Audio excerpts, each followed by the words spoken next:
Adventist Broadcasting Network, ABN.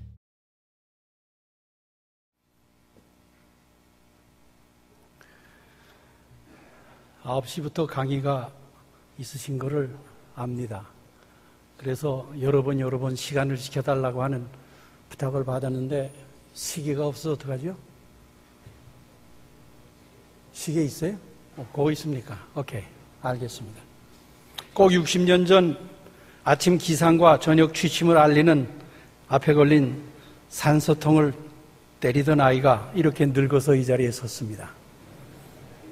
삽자루를 들고 봉사노동 시간에 앞 산봉우리 위에 올라가 털을 닦고 그 이름을 오야뽕이라고 부른 아이가 늙어서 이 자리에 섰습니다.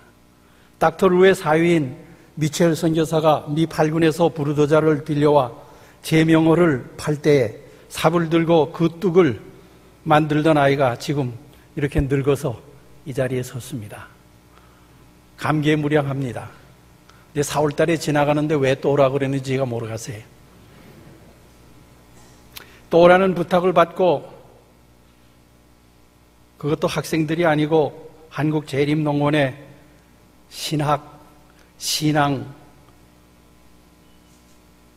우리 농원의 기둥의 책임을 맡고 계시는 우리 삼육동 거물들 앞에서 무슨 말씀을 해야 할지 조금 떨었습니다.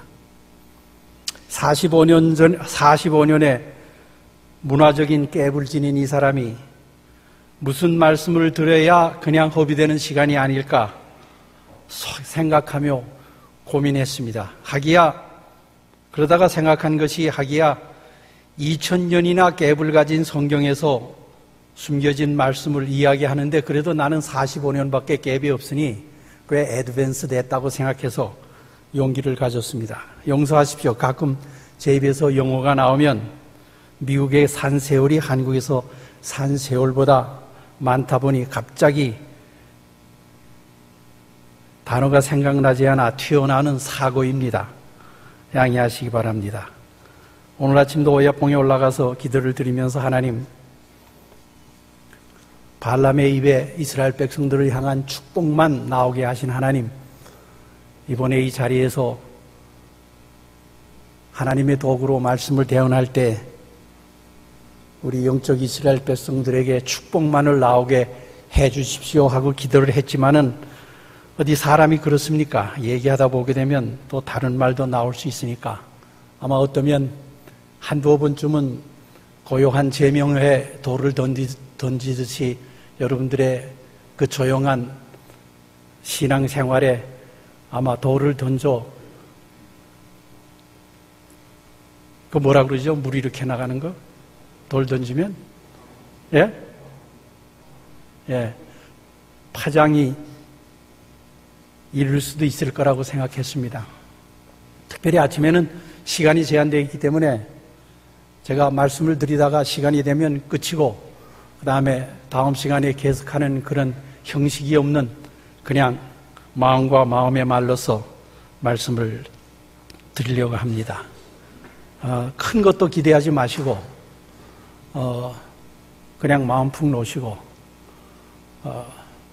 먼저 이 고장을 지나간 한 선배가 와서 그냥 자기의 신앙생활에 자기 목회에 있었던 좋았던 것, 고민했던 것, 아직 해결하지 못한 문제들을 같이 털어놓고 그저 한다고 생각하시면 마음이 편하실 겁니다. 어떤 글을 읽다가 제가 한 단어에 가서 제 눈이 멈췄습니다. 그 단어는 신앙의 사춘기라고 하는 단어에 제 눈이 멈췄습니다. 신앙에도 사춘기가 있을까? 그래서 제 생활을 좀 돌아다 봤습니다. 내 신앙생활에 사춘기가 있었는가? 사춘기라 하면 여러분들도 다 경험하신 것처럼 고민하는 기간이 아닙니까? 내가 왜 이 세상에 태어났나? 내가 앞으로 어떻게 살아야 할까? 또 때로는 왜 부모가 나를 이렇게 만들었는가 하는 그런 블레임도 있고, 그 다음에 사랑이 싹트기를 시작하고 내가 어떻게 살아야 하나 하는 그 삶의 고민이 바로 이 철이 들어가는 사춘기에 일어나는 거라고 생각하고 가만히 뒤를 돌아다 보니까 저도 그랬던 것 같아요. 그런데 우리의 신앙의 사춘기는 없을까? 그래서 오늘 아침에는 신앙의 사춘기라고 하는 제목을 걸어놓고 제가 가졌던 신앙의 사춘기를 조금 얘기하려고 합니다. 나는 삼육통입니다. 저는 재림교회 가정에서 태어나서 삼육이라고 하는 교육기관에 삼육이라고 하는 이름이 붙기 전에 동명이라고 하는 동명국민학교라고 하는 이름이 붙었을 때부터 저는 소위 삼육학교에서 교육을 받기 시작했습니다. 그 동명이라고 하는 학교 이름이 동명국민학교라고 하는 이름이 나중에 삼육이라고 하는 말로 바뀌어서 삼육중학교, 삼육고등학교, 삼육대학교. 그래서 나는 내 자신을 조금 더 외도한 일이 없는 아주 속이 좁고 고집이 있고 세상을 잘 알지 못한다고 생각하는 삼육 사람입니다. 그러기에 저는 이 삼육대학에 와서 설 때마다 여러 가지 많은 것들이 제 머리를 스치고 지나갑니다. 그런데 보니까 제 신앙의 사춘기는 한 20년을 끌었습니다. 6.25 동란이 일어나 제주도로避난을 갈 때 LST 배를 타고 제주도 성산포에 가서 내렸습니다. 거기서 3년을 지났습니다. 여러분 그거 아세요? 6.25 때 우리가 제주도로 피난 갔던 거 아세요? 아시는 분들 계세요? 제주도 가셨던 분 계십니까? Anybody who's been to 제주 아일랜드? 그러니까 뭐 제가 제주도에서 얘기하면 여러분들이 뭘 아시겠어요? 그때 가보지도 못했는데. 그때 우리 닥터루가 이승만 박사에게 그 상륙배인 군인 LST 배에다가 두산에서 기독교인들 전부 다 싣고 제주도에 갖다 부려놓았습니다. 3년 후에 우리가 다시 돌아왔습니다. 제가 그때 그 나이가 아주 사춘기였습니다. 15살쯤 됐었어요. 아침마다 정로의 계단을 들고 파도치는 바닷가에 나가서 Why? 나는 왜 이 나이에 여기에 있을까? 배급도 없었어요. 그냥 껍데기 벗기지 아니한 수술을 주면 저희 어머니와 같이 그 수술을 가지고 그 옆에 가면 이렇게 당나귀가 도는 원잣돌이 있습니다. 거기를 제가 당당히 노릇하면서 그 껍데기를 벗겨다가 삶아서 먹었습니다.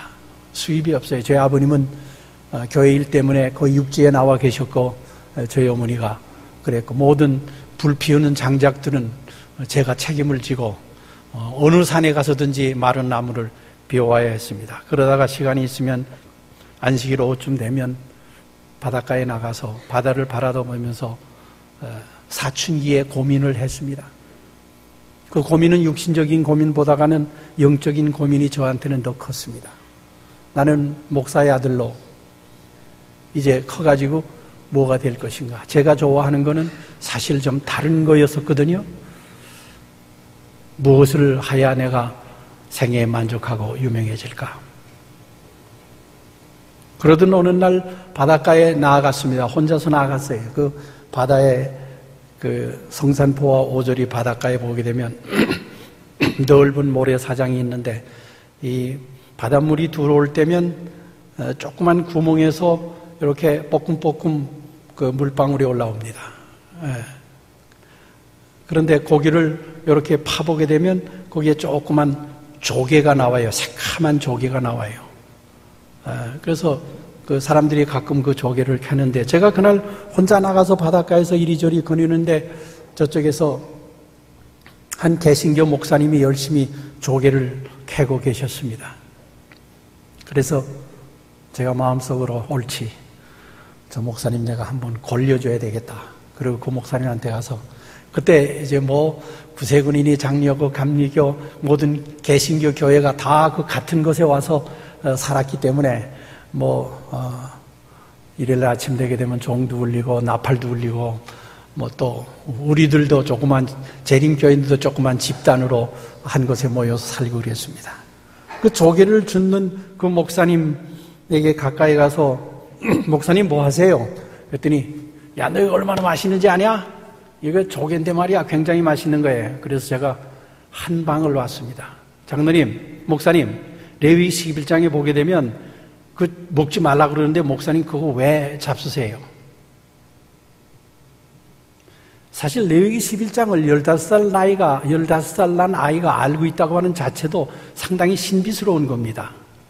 그랬더니 그 목사님이 저를 이렇게 내려다보고 있더니 아마 좀 신비했던 모양이에요. 레위기 11장까지다 들추는 저 어린 아이가 있으니까 저한테 이렇게 질문했습니다. 내가 누군지는 모르지만은 너 성경 꽤 아느나? 내가 한 가지 물어볼게. 너 요한복음 3장 16절을 아느냐? 제가 요한복음 3장 16절은 6살 때부터 따로 한 성경입니다. 요새는 번역이 좀 현대식 번역으로 되어 있지만은 우리가 그때 보던 성경에는 옛날 번역이기 때문에 그래요? 요한복음 3장 16절이요? 그냥 숨도 쉬지 않고 하나님이 세상을 이처럼 사랑하사 독생자를 주셨으니 누구든지 저를 믿으면 멸망치 않고 영생을 얻으리라 그랬어요. 그랬더니 목사님이 또 깜짝 놀라는 거예요. 야, 이 아이가 보통이 아니라고 생각했던 모양입니다. 그러더니 한번 다시 해봐 그랬어요. 하나님이 세상을 이처럼 사랑하사 독생자를 주셨으니 누구든지 저를 믿으면 멸망치 않고 영생을 얻느니라. 그래서 그 목사님이 말씀하시는 것이 얘야, 하나님이 세상을 이처럼 사랑하사 독생자를 주셨으니 누구든지 조개를 먹는 사람이나 안 먹는 사람이나 누구든지 저를 믿으면 멸망치 않고 영생을 얻으리라 그런 거다. 아이가 스트라크. 거의 넘어질 뻔했어요. 어른 아이가. 그때부터 제 신앙의 사춘기가 시작됐습니다. 고민하는 생각이 시작됐어요. 그 후에 신학대학을 여기 삼육 신학교를 마치고 목사를 하면서도 그 영적 사춘기는 지나가지 않았습니다. 왜 안식일교회에서는 그 목사님 말씀대로 누구든지 조개를 먹는 사람이든지 안 먹는 사람이든지 누구든지 저를 믿으면 멸망치 않고 영생을 얻겠다고 그러는데 왜 안식일교회는 그렇게 말이 많은가? 내가 정말 진짜 교회에 있는 건가? 우리 아버지가 안식일교회 목사이셨기 때문에 내가 자동적으로 목사가 됐는가? 유학 간 이유 가운데 하나도 그겁니다. 내가 그냥 우리 아버님 그늘에 묻혀가지고 그냥 자동적으로 안식일교회 목사에서 벌어먹고 나중에 뭐 나이 많아지게 되는 합회장이나 한번 해먹고 그리고 은퇴하고 이게 내 삶의 목적이 아닌데. 그래서 단언을 내리기를 나는 일단 사역을 끝마치고 미국에 가가지고서 좀 넓게 보자. 이왕에 내가 목사가 될 것이면 정말 진짜 교회에서 목사 노릇을 하지 않겠는가. 그 고민이 언제나 마음 가운데 있었습니다. 누구든지 저를 믿으면 멸망치 않고 영생을 얻으리라.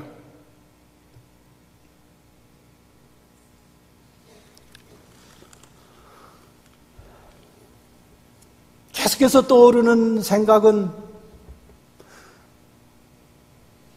그러면 예수 믿으면 됐지. 무슨 우리 재림교단에서 얘기하는 율법적인 조건이라든가 또 여러 가지 우리만이 가지고 있는 그런 신조를 왜 지킨다고 그럴 필요가 어디 있는가?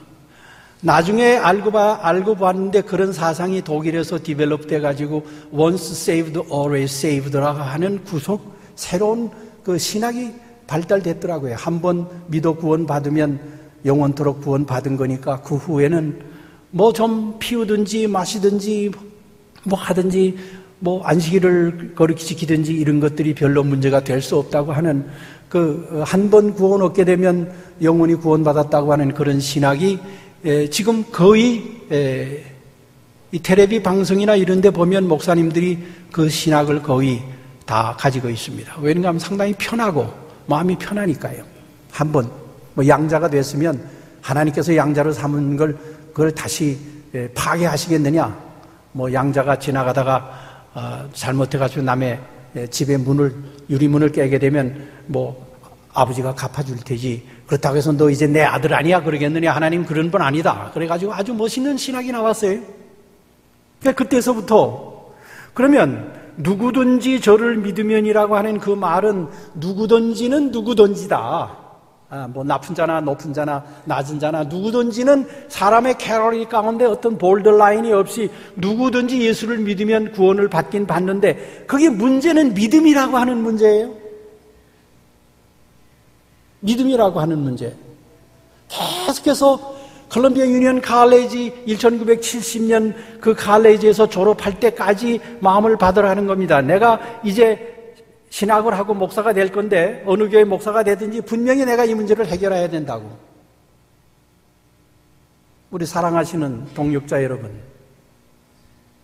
여러분 신앙의 사춘기가 있습니까? 지났습니까? 모르고 계십니까?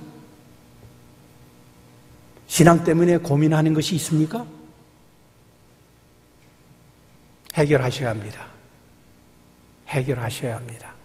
그렇다면 언젠가는 그것 때문에 지금은 여러 가지 육신적인 조건으로 어디에 붙어 있을지라도 그 문제들이 여러분들이 가지고 있는 신앙의 그 영적 사춘기의 문제를 해결하지 못하면 나중에 문제가 생깁니다. 저는 그래서 거기에 악착같이 달라붙었습니다. 콜롬비아 유니언 칼레지 그때 36 신학교에서는 학위를 주지 않았어요.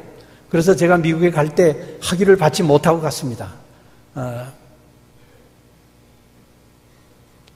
그래서 앤드루스에 가려고 그러니까 학위가 있어야 돼서 콜롬비아 유니언 칼레지에 가서 1학년서부터 다시 시작을 했습니다. 그리고 졸업할 때 미국에서는 졸업할 때 논문이 아니고 턴페이퍼이죠. 대학교 졸업할 때 저 턴페이퍼에 이 문제를 연구해서 제출했습니다. 교수님께서 이렇게 보시더니 very interesting. 아니다라고 말씀 안 하시고 very interesting. It makes sense. 그때 제 영적 사춘기가 거기에서 끝났습니다. 그래서 저는 이 시간 담대하게 여기에 서서 누구든지 예수를 믿으면 구원받긴 받되 믿음이라고 하는 건 한 가지가 아니다. 그럼 우리가 그것을 성서적으로 어떻게 볼 것인가? 우리 로마인서 1장 17절에 마르틴 루터가 종교개혁을 할 때 이 말씀으로 종교개혁을 한 걸 우리는 다 알고 있습니다. 복음에는 하나님의 의가 나타나 믿음으로 믿음에 이르게 하나니 기록된 바 오직 의인은 믿음으로 말미암아 살리라 함과 같으니라. 이 말씀을 보면서 딱 마음 가운데 들어오는 것이 복음에는 하나님의 의가 나타나 의가 예수님이시죠. 믿음으로 믿음에 이르게 하나니. 그러면 그 믿음부터 믿음에 도착한다고 하면 그 시작하는 믿음은 무엇이고 끝마치는 믿음은 무엇일까? 그래서 믿음이라고 하는 것은 그냥 한 색깔처럼 까마면 까맣고 파라면 파랗고 하는 하나의 어떤 이미지가 아니다. 믿음이라고 하는 것은. 그 믿음에는 종류가 있어야 된다. 그래서 턴페이퍼를 할 때에 그 턴페이퍼의 제목을 Steps of Faith, 믿음의 계단이라 하고 이 로마인서 1장 17절과 그 다음에 예수님께서 요한복음 14장 1절에 다락방에서 예수님께서 제자들에게 유래의 말씀을 하실 때 너희는 마음에 근심하지 말라 하나님을 믿으니 또 나를 믿으라. 우리가 삼위일체를 믿으면 하나님 믿으면 다 끝나는데 왜 예수님께서는 거기에 하나님을 믿으면 또 나를 믿으라고 하나님을 향한 믿음과 예수님은 당신을 향한 믿음을 거기에 강조하셨을까? 그리고 요한복음 17장 3절에도 영생은 곧 유일하신 참 하나님과 예수 그리스도를 아는 것이니라. 거기도 왜 하나님 알면 삼위일체로 다 알아야 하는데 왜 거기도 하나님과 예수님을 같이 강조하셨는가? 그런 의미에서 맥락에서 성경을 보기 시작했습니다. 제가 여기서 잠깐 멈추고 여러분들에게 그냥 이런 말씀을 드립니다. You don't have to take what I say. 제가 여기서 말씀드리는 것 여러분들이 어떤 하나의 신조로나 그거 틀렸다, 맞았다 그런 태도로 이 말씀을 받아들이지 않기를 바랍니다. 이것은 내가 내 신앙의 사춘기에 나를 괴롭히던 것을 저는 이렇게 해결했다고 한 하나의 간증이기 때문에 이것은 어떤 교단의 교리도 아니요, 제가 아직까지 어떤 책에서 이런 것을 본 일도 없습니다. 또 이것을 연구해가지고 뭐 학위를 받으려고 그랬던 것도 아닙니다. 내가 이 문제를 해결하지 않으면 제7일 안식일 예수 재림교회 교단에서 목회를 하는데 도움이 되지 못하기 때문에 저는 이 영적 사춘기의 이 고민을 해결해야만 했기 때문에 이런 방법으로 해결한 것으로서 여러분들에게 말씀드리는 겁니다. 여러분들에게도 사춘기가 있기를 바랍니다. 모르고 지나십니까? 사춘기를 그냥 넘어가는 사람은 없습니다. 또 마땅히 사춘기가 없으면 신앙에 자라남이 없을 것 같아요. 내가 왜 예수를 믿어야 하는가? 내가 구태여 왜 이 재림교회의 그 우물 안에 개구리라고 하는 칭함을 받는 이 재림교회, 때로는 사람들이 이단이라고 하는 이 재림교회에 몸담고, 특별히 이 재림교회의 심장인 삼육대학에서 내가 이러한 위치에 왜 있어야 하는가 하는 고민이 없다면 어쩌면 구원의 확신이 없는지도 몰라요. 그래서 저는 그 맥락에서 보다가 야고보 2장 19절에 가니까 내가 하나님은 한 분이신 줄을 믿느냐 잘하는 도다 귀신들도 믿고 떠느니라. 하나님 믿는 것은 귀신도 믿는다고. 하나님 믿는 건 귀신도 믿는다. 그러면 귀신도 예수님을 믿었는가? 안 믿은 것 같아요. 귀신이 예수님은 안 믿은 것 같아요. 그리고 하나님만 믿는 유대인들을 우리가 유대교회라고 그래가지고 기독교회에서 분리시킵니다. 그러면 하나님을 믿는 것은 무엇이고 예수님까지 믿는 건 무엇인가? 그 문제에 고민이 생겼습니다. 하나님 믿으면 다 끝나지 예수님은 왜 믿어야 할까? 그러다가 히브리 11장 6절에 보니까 믿음이 없이는 기쁘시게 못하나니, 우리 한국 성경말이 이저 100주년 그 기념 성경에는 바로 통역이 되어 있습니다. 그러나 다른 성경에 보게 되면 하나님 믿음이 없이는 기쁘시게 못하나니, 그런데 거기에 하나님이라고 하는 말이 들어가야 돼요. 누구를 기쁘게 못하느냐 하는 겁니다. 믿음이 없이는 하나님을 기쁘시게 못하나니 하나님께 나아가는 자는 반드시 그가 계신 것과 하나님의 존재설과 또한 그가 자기를 찾는 자들에게 상 주시러 오시는 예수님이 계시다고 하는 것을 믿어야 할지니라. 거기도 믿음의 대상을 둘로 구분하고 있습니다. 하나님이 계시다고 하는 그 존재를 믿는 것, 거기에서 그치는 게 아니라 하나님이 보내신 예수 그리스도를 믿을 때 그가 이 땅에 오셔서 당신의 백성들에게 상 주시는 자이심을 둘을 믿어야 한다고 하는 겁니다.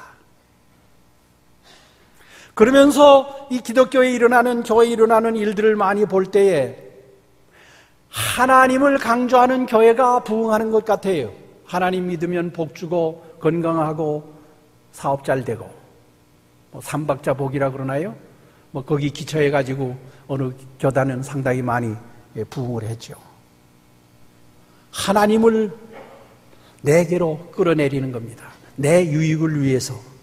마르틴 부버의 신학에 의하면 내가 하나님이 사랑의 대상보다는 I thou relation보다는 I it relation으로 하나님을 이용해서 무엇인지 하나님께서 나에게 복을 주시고 우리들에게 병 낫게 해주시고 좋은 직장 주시고 나의 마음을 편안하게 해주시고 행복하게 해주시고 하는 하나님과 인간 사이의 그 관계는 역시 하나님을 중심으로 한 것보다는 인간이 중심이 돼서 하나님이 이용당하는 그런 믿음과 같은 것으로 저에게 보였습니다. 이런 신앙을 가진 사람들이 교회에 들어왔다가 가만 보게 되면 하나님 믿는 것이 자기에게 별로 유익이 안 되면 나가버려요. 그런데 예수를 믿는다는 건 무엇인가?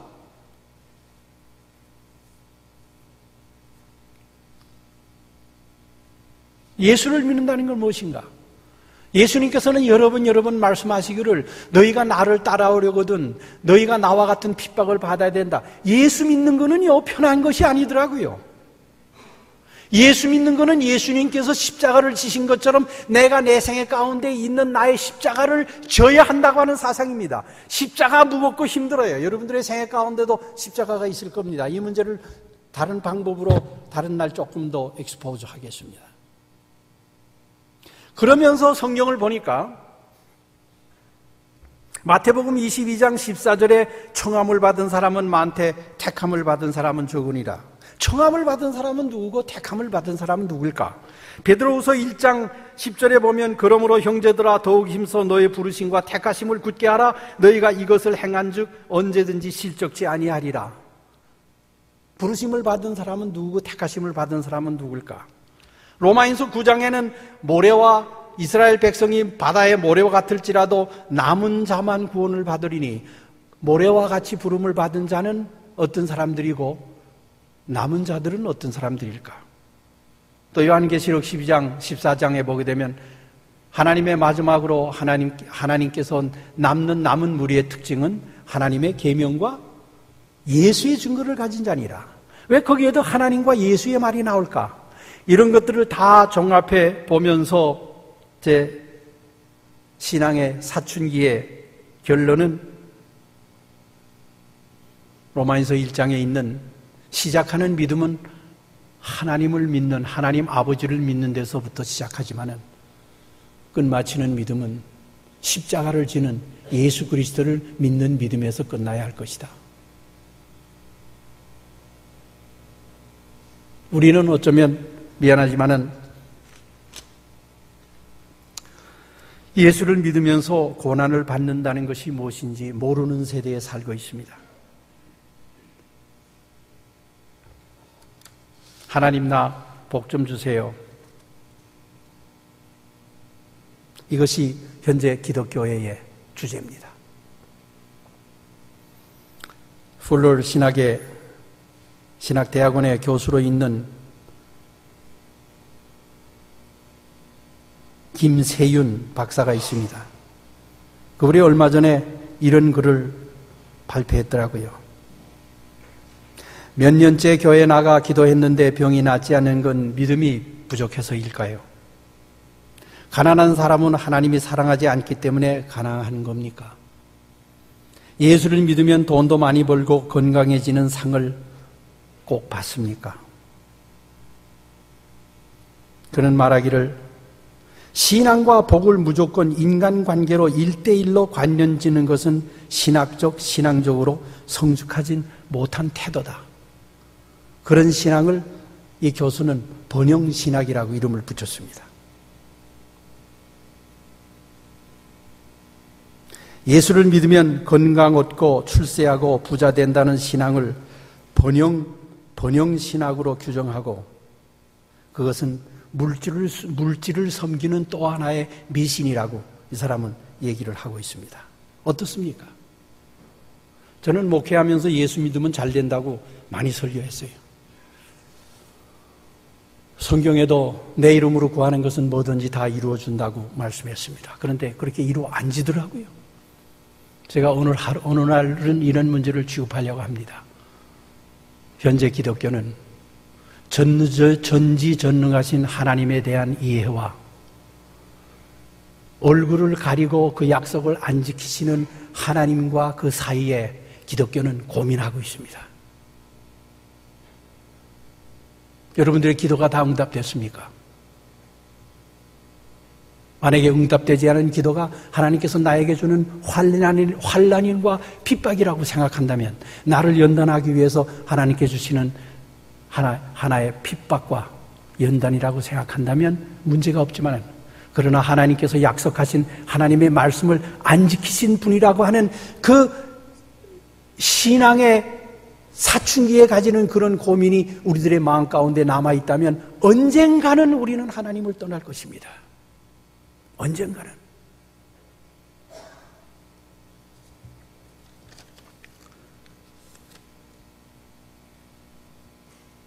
어느 수요일 날 밤에 무척 사람들에게 쫓기며 시달렸습니다. 이리 쫓기고 저리 쫓기고 있었습니다. 내 자신이 잘할 것 같고 피할 것 같으면서도 안 되는 것 있지요. 자신이 너무 무능한 겁니다.